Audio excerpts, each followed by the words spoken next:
बड़े सौभाग्य का दिन है कि हम इस क्षेत्र के बहुमुखी प्रतिभा के धनी हमारे मार्गदर्शक के रूप में श्री प्रहलाद सिंह मेहता जी उपस्थित हैं, जिन्होंने फुटबॉल के क्षेत्र में आरंभिक क्षणों में जब कोई कम लोग ही जानते थे तो उस समय उन लोगों में से एक हैं जिन्होंने यहाँ फुटबॉल की शुरुआत करी और बड़े चुनौतीपूर्वक उस खेल के आयोजन को रेफरी, आयोजक, विभिन्न कार्यक्रमों को संपादित करने में अपना महत्वपूर्ण योगदान दिया है। ऐसे शख्स जो विभिन्न खेल के क्षेत्र में पूर्व जिला युवक कल्याण अधिकारी के रूप में और एक अच्छे खिलाड़ी के रूप में हमारे सामने उपस्थित हैं। मैं चाहूँगा इसके आगे क्षेत्र में साक्षात करने के लिए श्री जीवन सिंह मेहता जी को कि वो इस क्षेत्र में उनसे वार्ता करने के लिए आमंत्रित करता हूँ। बड़ा सौभाग्य का विषय है। फुटबॉल के अपने समय के बेहतरीन खिलाड़ी, बेहतरीन आयोजक और लोहाघाट को खेल की दिशा में हर युवा साथियों को, यहाँ के खिलाड़ियों को फुटबॉल के साथ साथ एथलेटिक्स प्रतियोगिता हो या फुटबॉल हो, हॉकी हो, वॉलीबॉल हो, बहुत सारे प्रतियोगिताएं आपके द्वारा करवाई गई हैं। और श्री प्रहलाद सिंह मेहता जी जिला युवा कल्याण अधिकारी रहते हुए इन्होंने विभिन्न यहाँ पर जो एथलेटिक्स प्रतियोगिता हुई या सांस्कृतिक कार्यक्रम युवा कल्याण विभाग की ओर से हुआ करते थे, उनमें यहाँ के युवाओं को, युवतियों को आगे बढ़ाने का एक बहुत ही बेहतरीन कार्य आपके द्वारा किया गया है। हम आपसे निवेदन करेंगे कि मान्यवर, उस समय बहुत सारी प्रतियोगिताएं यहाँ फुटबॉल की हुआ करती थी और उसके मुझे भी ध्यान, हम छोटे छोटे हुआ करते थे, आपके उसको देखने के लिए वहाँ पाते थे। तो यूएस रावत फुटबॉल टूर्नामेंट हो, वो चाहे धर्म सिंह मेहरा फुटबॉल टूर्नामेंट हो, वो चाहे विवेकानंद बगौली जी के सौजन्य से टूर्नामेंट हो, यानी भी कई टूर्नामेंट आपने यहाँ पर करवाए। और जहाँ तक मैंने सुना है, आपके फुटबॉल में शुरुआत गोलकीपर में भी रही। आप एक सेंटर हाफ के बहुत अच्छे खिलाड़ी थे, जो मैं लोगों से सुन रहा हूँ। और आपके द्वारा यहाँ कई लोगों को लाइनमैन्स, रेफरी इतने एग्ज़ाम भी यहाँ पर करवाया गया, जिसका एक उदाहरण मैं भी हूँ कि आपने हमको भी एक रेफरी का एग्ज़ाम यहाँ पर, मुकेश साजी, हम तमाम लोगों ने यहाँ पर परीक्षा दी। तो मैं आपसे निवेदन करूँगा, आपने 2 वर्ष पूर्व तक लगातार आप फुटबॉल से जुड़े रहे। अब हमारा उद्देश्य है कि आने वाले भविष्य में नौजवान किस प्रकार से इस फुटबॉल को और हम वो जो पूर्व आपके समय का जुनून था उसको कैसे वापस लाएंगे, ये मैं आपसे इसके बाद जानूंगा। लेकिन मैं आपसे अनुरोध करूंगा, आपके समय के वो तमाम सारे जो खिलाड़ी थे, कृपया फुटबॉल के बारे में और उन खिलाड़ी के बारे में कुछ अपने विचार देने की कृपा करें। आदरणीय मेहता जी। सबसे पहले तो मैं जीवन जी आपके चैनल को बहुत बहुत धन्यवाद देता हूँ, क्योंकि आपने न केवल सांस्कृतिक धार्मिक क्षेत्र में, सामाजिक क्षेत्र में काम किया है, बल्कि अब खेल के क्षेत्र में, जबकि पहले से जुड़े रहने के बावजूद भी अब एक नई मुहिम चलाई है। और निस्संदेह मैं समझता हूँ इस मुहिम से आने वाला जो फुटबॉल का हमारा गौरवशाली इतिहास रहा है, उन्हें अपने उस मूल्य को पुनः स्थापित करने में, हासिल करने में सक्षम होगा। इसलिए मैं ढेर सारी शुभकामनाएं देता हूँ आपको, चैनल को, क्योंकि मैंने लंबे अंतराल तक फुटबॉल खेला है। इसलिए कई लोग मेरे कुछ क्षेत्रों को ही जानते हैं जिसकी जानकारी नहीं। मैं 1965 से फुटबॉल जीआईसी लोहाघाट की बहुत बड़ी टीम मानी जाती है, उसमें खेला हूँ। 65 सन में खेला और 66 सन में सबसे पहले खेलने के बाद हमारा जिला अल्मोड़ा होता था, तो मैं अल्मोड़ा डिस्ट्रिक्ट की टीम से मेरा चयन हुआ। मैं पिथौरागढ़ गया था अल्मोड़ा डिस्ट्रिक्ट की टीम से, मंडल स्तरीय कुमाऊं मंडल का वहाँ पर आयोजन होता था। और उसी साल जीआईसी की टीम, पहली बार जीआईसी की टीम बहुत मजबूत हुआ करती थी फुटबॉल के क्षेत्र में, क्योंकि खेल में जीआईसी का ही बहुत बड़ा रोल हुआ करता था। पहली बार हमारी प्योर जीआईसी की टीम ने 1966 में लोकल में जो टूर्नामेंट होता है उसका हमने शील्ड उठाया था। उस टीम के खिलाड़ी रहे हमारे साथी, हमारी टीम जो रहे उस समय, हमारे प्रकाश मुनेठा जी, टीम का मैं गोलकीपर हुआ करता था। हमारे बैक में तब हुआ करते थे रमेश लाल शाह जी, किशन चंद पांडे जी, हाथ में रमेश लाल शाह जी, हयात सिंह मेहरा जी, और हमारे साथ वो जो पूरी टीम थी उस समय जीआईसी की, पहला सिंह पंवार जी, एक हरबोला मां साहब हुआ करते थे, गढ़कोटी जी, उमापति गढ़कोटी जी, वो भी शिक्षक हुआ करते थे, धपोला जी, तमाम ये शिक्षक भी उस टीम में थे और हम उस समय सीढ़ी जीतने में सफल हुए हैं लोहाघाट की। उसके बाद ये 76 में पुनः ये भोपाल सिंह वगैरह की जब टीम बनी थी जीआईसी में, किरण लाल साहब वगैरह खेलते थे, लेकिन वो जीआईसी क्लब था। जीआईसी क्लब का मेरा आशय है कि कुछ लड़के जीआईसी इंटर कॉलेज पास कर चुके थे, लेकिन उसके जीआईसी की जो टीम बनी थी उसका जीआईसी क्लब के नाम से रखा गया। तो 76 में इन्होंने भी ये प्रतियोगिता जीती है। मैं 66 में अल्मोड़ा डिस्ट्रिक्ट की टीम से खेलने के लिए गया हूँ। मेरा चयन बरेली के लिए भी हुआ था, लेकिन पिथौरागढ़ और नैनीताल के लोगों के आपसी विवाद के कारण एक झगड़ा हुआ था, जिस कारण मैं टीम के साथ नहीं जा पाया। क्योंकि मैं 1966 में अंडर 17 जिसको सुब्रतो मुखर्जी टूर्नामेंट हुआ करता था, मैं उस टीम के लिए गया था। उस टीम में ऐसा होता तो जो टीम जीतती थी वही फाइनल के लिए जाती थी, आगे जाती थी जीतने वाली टीम।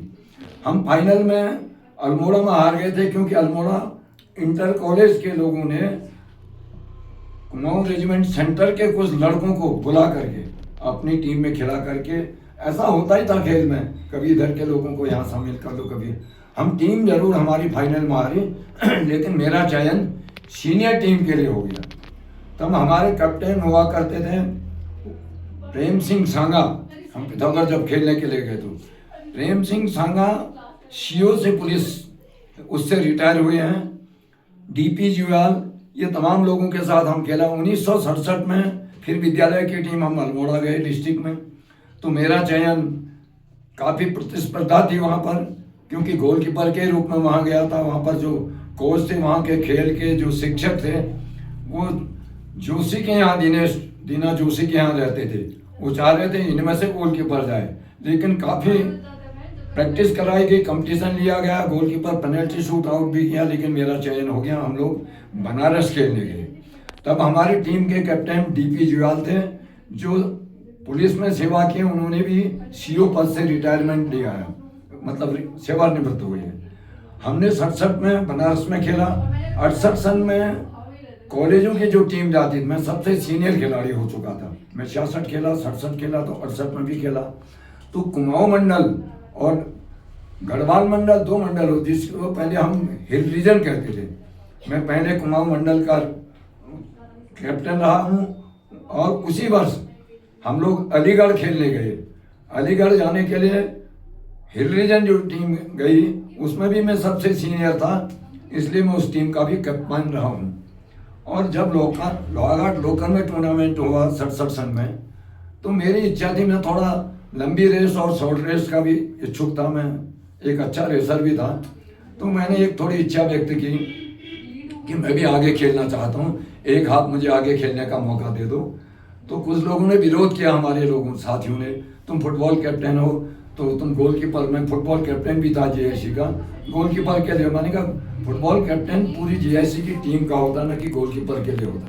तो मैंने जिद में पहले हाफ में, सेंट्रल हाफ में मैंने खेला। तो गढ़कोटी जी जैसे हमारे टीचर थे, तो मैंने कहा सर मैं अब सेकेंड हाफ में मैं गोल में चला। उन्होंने कहा नहीं यार, इतना स्टेमिना तुम्हारे पास है, मैंने तो कल्पना नहीं की थी हम लोगों ने, तो इतना दौड़ता है, इतना कंट्रोल करता है। तो मुझे फिर सेंटर हाफ खेलना ही शुरू कर दिया था।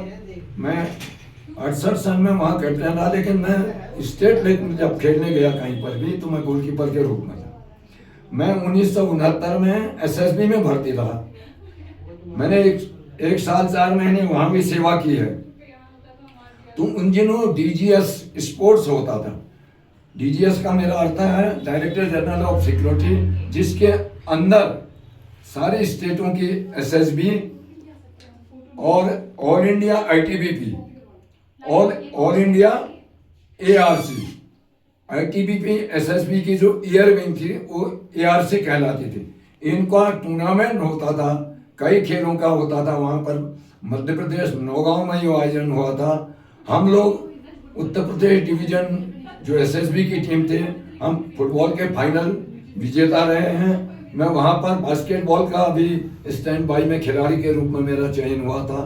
अन्य खेलों में हमारा कोई खास प्रदर्शन वहाँ नहीं रहा था। आईटीबीपी और ईआरसी वगैरह का प्रदर्शन था। हिमाचल, गोवा, असम ये टीमें काफ़ी मजबूत आया करती थी, लेकिन फुटबॉल में फिर भी वहाँ से हम फाइनल जीत के आए थे। यहाँ तक का मेरा खेल का जो लंबा बाहर का सफर है। स्थानीय स्तर पर टूर्नामेंट जब हम कराते थे, मुझसे पहले पूरनलाल साजी ठाकुर सिंह रावत यहाँ पर एसडीएम हुआ करते थे। वो अच्छे गढ़वाल क्षेत्र के रहने वाले थे, बहुत अच्छे फुटबॉल के खिलाड़ी भी थे, उनका बड़ा शौक था। तो ये सयाने लोग थे, उन्होंने टूर्नामेंट करने की सोची। तब उस समय हरलाल साजी हुआ करते थे, उन्होंने उनके नाम से एक सीढ़ी दी। उमेश्वर सिंह रावत के नाम से एक टूर्नामेंट चलाया, उमेश सिंह रावत के नाम पे डोनेटेड बाय हरलाल शाह एक शील्ड चलाई गई। काफ़ी समय तक वो चलते रहे, लोगों से चंदा लेते रहे। और उसके बाद पूरनलाल साजी के बाद एडवोकेट जो थे, काफ़ी उनका खेल के प्रति रुचि था, आयोजक भी अच्छे रहे और हमारे मार्गदर्शक भी रहे हैं काफ़ी। टूर्नामेंट की जिम्मेदारी मेरे पास आई। हमने युगोस्लाविया फुटबॉल टूर्नामेंट चलाया। उसके बाद क्योंकि यहाँ पर फुटबॉल का इतना जुनून था लोगों में, पूरे गांव के गांव जत्थों के रूप में आ जाते थे और अपनी टीम को प्रोत्साहित करने के लिए, बैकअप करने के लिए पूरे विषम क्षेत्र रायकोट को लोग तो पूरे भर जाते थे। हमने रस्सियां लगाई, यहाँ पर ऊपर टापू हुआ करता था, टापू में रस्सी लगा करके महिलाओं को बुलाना हमने शुरुआत किया। इस टूर्नामेंट की जो शुरुआत की है, जो महिलाएं मेरे कार्यकाल से वहाँ पर आई हैं, हमने जो आयोजन किया था।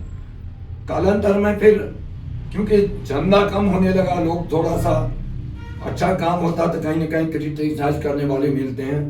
तो भगवान सिंह मेहरा हम लोग साथी थे बचपन के, फुटबॉल के खिलाड़ी नहीं थे लेकिन शौकीन थे आयोजनों के। हमने यहाँ मिलकर के एक वॉलीबॉल का टूर्नामेंट भी भगवान सिंह मेहरा और हमने कराया था नेहरू पार्क में, बहुत अच्छा हुआ था। सिफ्टी की भी टीम आती थी, बहुत अच्छे खिलाड़ियों पर आए थे।